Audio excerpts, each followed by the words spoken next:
Et bienvenue dans 7 ans Lorraine, votre supplément régional. Et pour commencer, nous allons, c'est très sérieux, aller à la rencontre de super-héros, Batman, Superman, Catwoman. Oui, vous pouvez les croiser en Lorraine. Ce sont en réalité des passionnés qui n'hésitent pas à enfiler le costume, juste pour le plaisir d'apporter un peu de bonne humeur aux gens qu'ils croisent dans la rue. Reportage Anne-Laure Chéry et Laurent Parisot.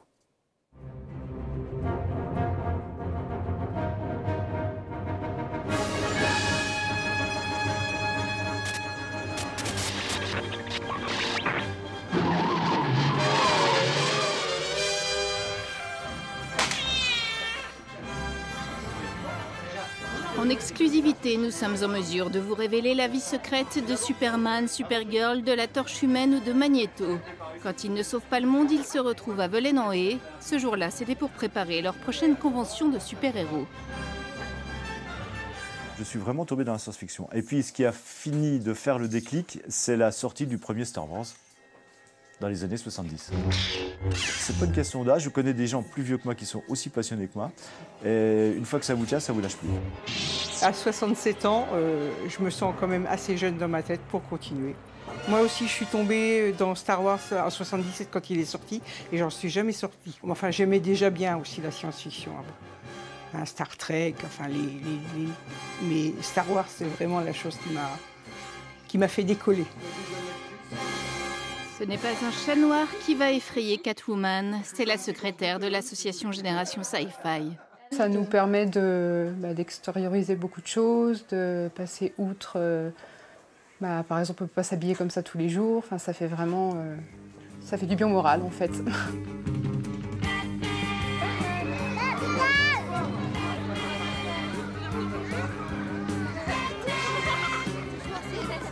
Qui n'a pas rêvé de pouvoir toucher aux pectoraux de Batman? Régulièrement, juste pour le plaisir, ces passionnés sortent dans la rue, dans des supermarchés ou dans cette salle de jeu.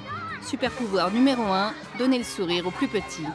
Ça m'a fait drôle parce que j'étais avec ma cousine et d'un coup, elle se serre dans les bras, je me retourne, je vois Batman. Ils sont heureux, ils ont des étoiles dans les yeux. C'est un plaisir qu'on partage. Déjà, on a le plaisir d'être Superman quand même.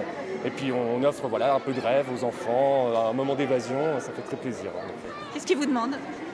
Souvent, ils me demandent de voler, de jeter des lasers. Donc, j'avoue que des fois, je suis un peu fatigué, je ne peux pas trop le faire. Donc, c'est pas toujours facile. Ça demande beaucoup d'efforts. C'est la première fois que tu voyais Superman ?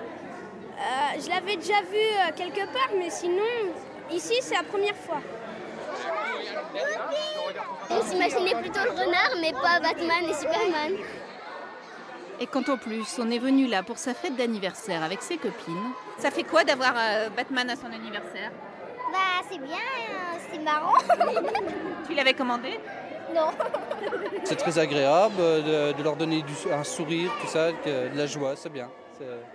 Essayez de les convaincre que vous avez vraiment des super pouvoirs ? Oui, on va dire oui, mais bon, je pense qu'ils sont déjà impressionnés par le costume, mais ils pensent réellement qu'on a vraiment des super pouvoirs. Dans la vraie vie, ces super-héros sont conseillers clientèle, webmaster ou plombier chauffagiste. Une fois le costume enlevé, il faut retourner bosser, et ça, c'est pire que la kryptonite. Voilà un super reportage et vous pourrez croiser nos super-héros ce week-end à la salle des fêtes de Velaine où se tiendra le Salon des Geeks, un salon pour les passionnés de séries TV, cinéma et BD. On laisse tomber les pouvoirs magiques, quoique je vous propose à présent un voyage dans le temps. Nous allons au château de Dieulouard.